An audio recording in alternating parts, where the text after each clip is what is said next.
Ya, mimi niungane na wabunge wote kupongeza hii ambayo tunaweza tukaita revolution. Ni kitu kikubwa sana. Sisi ambao tumepata bahati ya kusoma huko tulishayaona. Lakini kwa huku kwetu na kwa hali yetu ya kiuchumi, kwa kweli ni innovation na kwa kweli ni revolution. Tuna kila sababu ya kupongeza na kila sababu ya kuunga mkono.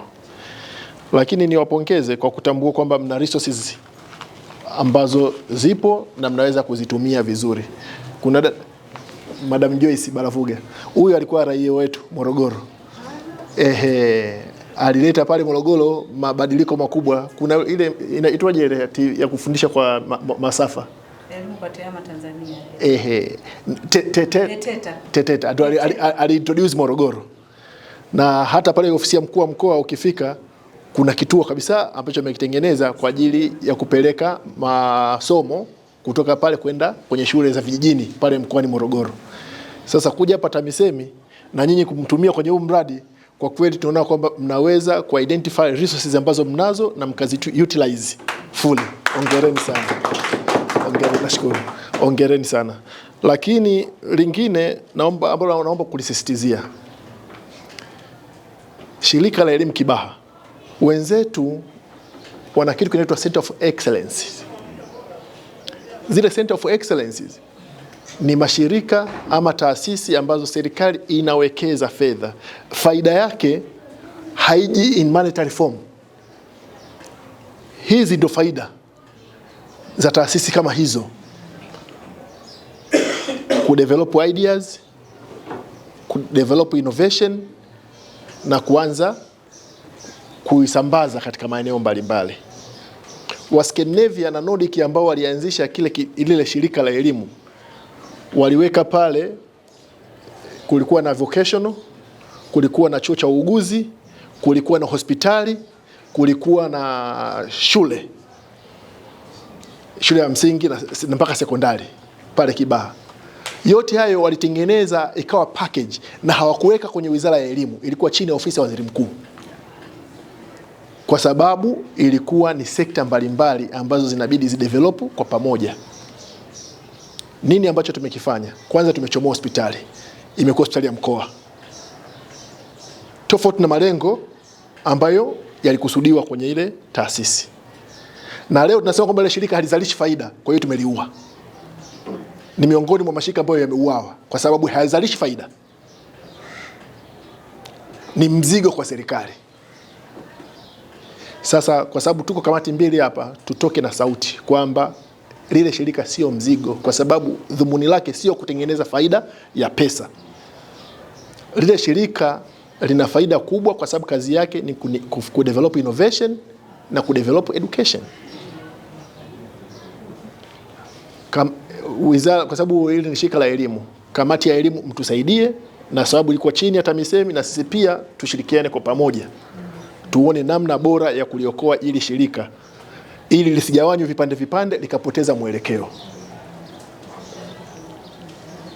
Wenzangu wote wamezungumza, lakini kubwa kuliko yote ambayo naomba nisisitize ni cooperation.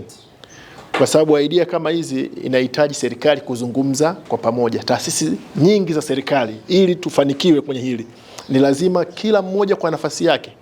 Sio tu Tamisemi, sio tu Wizara ya Elimu, lakini kuna Wizara ya Sayansi na Teknolojia, kuna ajira ya vijana, sijui Waziri Mkuu ile ambayo iko kwa Waziri Mkuu, lakini kuna viwanda na biashara. Wote hawa wanapaswa kufanya kazi kwa pamoja ili hii idea tuweze kufika huko tunakoenda. Lakini kubwa kuliko yote, msiwe na hofu na wala msiogope kufanya majaribio. Yaani hakuna aliyefanikiwa bila kujaribu. Na wote ambao tunawaiga, wote ambao tunajifunza kwao kwa sababu walijaribu.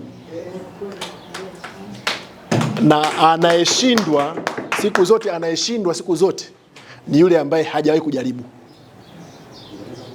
Na anayefanikiwa siku zote alijaribu akashindwa mahali.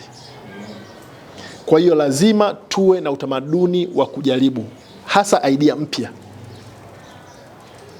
kwa sababu ukijaribu unakuwa na 50% za kushinda, za kufanikiwa, 50% za kufeli. Lakini usipojaribu una 100% za kushindwa kwa sababu hujajaribu. Sasa lazima tutoke huko, lazima tu move on, lazima tujaribu na tutiane moyo, kwa sababu kushindwa ni sehemu ya mafanikio. Kwa sababu unaposhindwa leo, manake kesho unaweza ukaboresha mawazo. Kwa faida ya muda, mimi naomba niishie hapa, lakini tushukuru sana serikali yetu chini ya Mama Samia Suluhu Hassan kwa uwekezaji mkubwa. Lakini kubwa kuliko yote ambayo nimeona hapa ni ubora wa hizi furniture. Hizi furniture hizi ni kitu kizuri sana.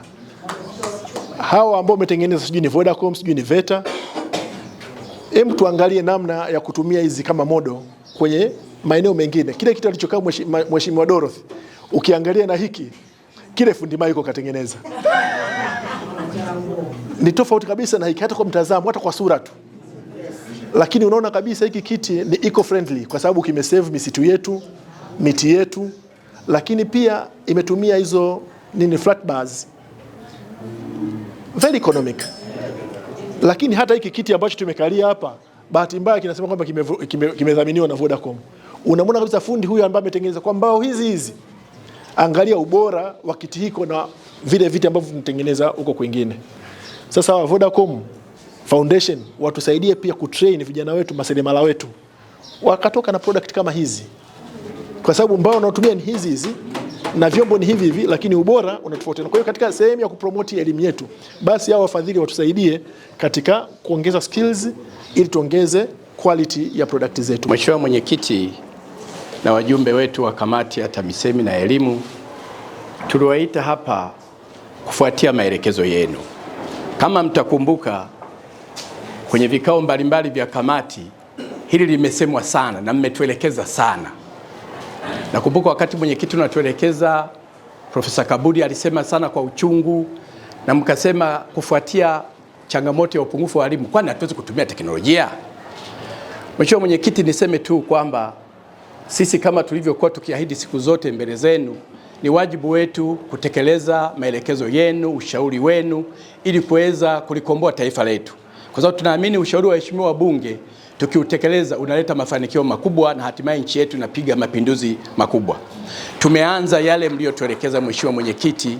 Nadhani mnaona sasa angalau tumeanza. Tuko kwenye hatua ya majaribio. Na Mheshimiwa Waziri wa Nchi kama serikali ameshatoa maelekezo ya awali. Alipozindua majaribio haya, ameelekeza kwamba kuhakikisha halmashauri zote nchini wanaanza angalau kwenye bajeti ya mwaka huu wanaweka angalau darasa moja au mawili matatu kulingana na uhitaji wao. Tutaenda taratibu na kila mkoa waandae darasa angalau moja kuanzia bajeti hii. Lengo ni kwamba kila mkoa uwe na satellite school, yani uwe na darasa moja kubwa kama ilivyo Kibaha. Sasa ukiwa kwenye mkoa kama Tabora vile unakuwa Tabora school, au unakuwa pengine na Mzumbe Morogoro, maana yake ni kwamba ndani ya mkoa sasa kadri tunavyozidi kupanua, ile shule ya mkoa itakuwa na uwezo wa kufundisha shule zilizo kwenye halmashauri zake. Kwa hiyo hilo litatusaidia sana, kama sio kupunguza, angalau kuondoa kidogo changamoto ambayo inaendelea kulikabili kama taifa. Haja na wazo tukaliwasilisha Tamisemi. Tamisemi wakatupa challenge kwamba oneni mnaweza mkafanya nini. Walimu wetu, wataalamu wetu wa tehama wakakaa chini wakaja na kitu fulani. Sasa tuko katika hatua ya majaribio kama mlivyoona. Kwa hiyo yako mambo ambayo tunajifunza kama challenge za kiteknolojia, za kimfumo, lakini kadri tunapokwenda na kupata uwezo, naamini yako mambo ambayo sasa yanaonekana kwamba tunaweza tukafika kule ambako ni ndoto zenu, lakini ndoto ya serikali na hususan serikali ya awamu ya 6. Kwamba tumetoa maoni na yamefanywa kazi, na yamefanywa kazi kwa haraka. Hilo tusilipoteza kabisa. Tumetoa maoni na yamefanywa kazi haya maoni kwa haraka. Na mimi nilivyoelewa leo, wametuonyesha mwanzo kwamba jamani, yale mliotoa maoni sasa tumeanza kuyatekeleza. Maana yake leo hawajaja na kitu kilichokamilika. Hawajaja na kitu kilichokamilika. Na mambo haya si mapya sana. Aliyenizidi umri yuko mama 6 hapa. Zamani tulikuwa na school broadcasting. Nakumbuka kwenye kamati tulisema tulikuwa na school broadcasting ya Radio Tanzania Dar es Salaam. Na kila shule ilikuwa na radio. na mabetri, na kila darasa lilikuwa na monitor wa radio. Kwa mnajua leo saa 5 ni English for class 6 Mr. Akisombe. Present tense Tanzania nzima mmeweka radio. Akimaliza sasa yeye Akisombe, radio imehamia darasa jingine, somo jingine. Mwalimu sasa anakuja kuwasaidia kwa sababu na yeye pia amesikia. Na yeye yule mwalimu alikuwa na kitabu. Yani Radio Tanzania walitengeneza kitabu kwa ajili ya walimu. Kwa Akisombe anapofundisha yeye ana faida ya kitabu cha mwalimu. Kama ilivyo kwenye masomo ya kipaimara, kuna kitabu cha wanafunzi na kuna kitabu cha mwalimu. Kwa mwalimu sasa amekwisha pewa key issues za kuwasaidia wanafunzi ili jambo lifanye nini? Liingie. Na mimi ningeomba objective hizi isiwe tu kwa sababu ya upungufu wa walimu. Kwa sababu ina maana siku walimu wakiwa matosheleza basi tufunge, hapana. Iwe ni kwa sababu ya upungufu wa walimu, lakini pia ku complement. Kwa mfano hili la leo la maswali, ina maana itakapofika shule zote zimejitosheleza kwa walimu, staili hii ya leo ndio staili yenyewe. Kwamba sasa mna mwalimu mmoja anafanya repertorium. Sijui kama hiyo iko kwa Wajerumani, wana kitu kinaitwa repertorium. Kwa hiyo sasa shule zote za sekondari Tanzania nzima kila shule ina mwalimu wa somo. Sasa nabaki mahiri mmoja anafanya repertorium. Maana yake sasa yeye anakuja ku complement. Kwa hiyo kwa sasa ni upungufu wa walimu, lakini baadaye repertorium. Na mimi naona yote mawili yaende kwa wakati mmoja. Na uzuri kuna syllabus. Mimi ushauri wangu muende kwa hatua. Hatua kwa hatua, hatua kwa hatua. Sisi wa Tanzania tuna ugonjwa mmoja, we want perfection. Na kwa sababu ya kutaka perfection tumeruzi vitu vingi au tumeviabandon. Na wenzetu wakavichukua na wakawachukua wa Tanzania wakaenda wakafanyia, halafu tukaenda kujifunza kwao.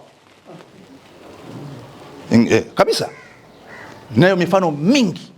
Na hao wa Tanzania wako nchi fulani mpaka leo hawaruhusiwi kuondoka, yani wambaki wa Tanzania, lakini zile nchi wamestaafu na zinawatunza. Na nyinyi mnafahamu. Kwenye mambo ya technical education, kwenye mambo ya engineering, kwa sababu sisi tunataka perfection. Lazima tukubali perfection itakuja taratibu, na lazima tukubali kuna teething problem. Mimi ni miongoni mwa wanafunzi Tanzania ambao wamepitia kwenye experiment nyingi sana wakati wa mwalimu. Sisi ndio wanafunzi wa kwanza kuanza new mathematics. Zilianza 1970. Na walimu wetu wakachukuliwa, tena walimu waliochukuliwa walikuwa ni walimu wa grade A kutoka middle school. Wakapelekwa Chang'ombe miezi 9 wakasomea walimu wa hesabu. Na mimi wakwangu namkumbuka mwalimu wangu wa hesabu form 1 na form 2, Mr. Njabiri. Ndio tunaanza hesabu za set. Kabla hapo hazikuwepo. Sisi tukafanyiwa majaribio ya Afrika Mashariki yote, Tanzania, Kenya na Uganda. Wakati huo bado the East African Examination Board ipo. SSP Biology, School Science Project Biology, School Science Project Chemistry, School Science Project Physics, ikisimamiwa na Faculty of Education ya Makerere University College na baadaye Makerere University. Na sisi mwalimu wetu wa chemistry aliyokuja kufanya majaribio, Mr. Briggs, alitoka Uganda. Na nasema haya kwa sababu wakati mwingine tunakata tamaa haraka sana. Tukishakata haraka sana tamaa, zuri tunaliacha. Kwa mimi niwaombe mwende kwa awamu. Leo mmetuonyesha jambo zuri kubwa la kuondoka nalo leo. Maelekezo ya kamati yameanza kufanywa kazi. Hilo ndio kubwa. Na bungeni tukaliseme. La pili sasa hili ni technical. Obvious, haiwezekani katika haya afundishe kila mwalimu. Na walimu wanafahamiana nani ana kipaji kipi, nani ana ubora upi. Mimi naamini mtaandaa mitaala, naamini mtaandaa vitabu, naamini mtaandaa muongozo, na naamini. Lakini jingine ni hili limesemwa na Tunza. Sasa ni kufanya kazi karibu sana na mfuko wa mawasiliano kwa watu wote. Mfuko wa mawasiliano kwa watu wote wanagawa kompyuta. Lakini mfuko wa mawasiliano kwa watu wote wanaunganisha hizi wifi. Kwa hiyo mimi nadhani sasa mtakapoanza roll out project hii, muanze roll out project hii pia katika maeneo ambayo yako remote. Ili kuona kuna changamoto gani mnapo roll out project hizi. Tandahimba, Tandahimba ndio remote, lakini Tandahimba sio remote. Na Nyumbu ndio remote. Na Nyumbu huko na kwingine. Na mselekti walimu. Lakini kubwa ambayo nitaka kulisema, ndugu zangu wa Tanzania, tusirudie makosa yetu. Tunakuwa overcritical mwanzoni, halafu wanaoandaa wanakuwa intimidated, na wakishakuwa intimidated wana resign, wanaacha. Tunarudi kule kule. We shouldn't tusilee mapungufu, lakini pia tusiwe over critical. Tukiwa over critical, Msonde sijui anastaafu lini, atachukuliwa na nchi jirani, atayaroro haya out, tutaanza kujicheka sisi wa Tanzania bwana, sijui tukoje. Kumbe tunataka perfection.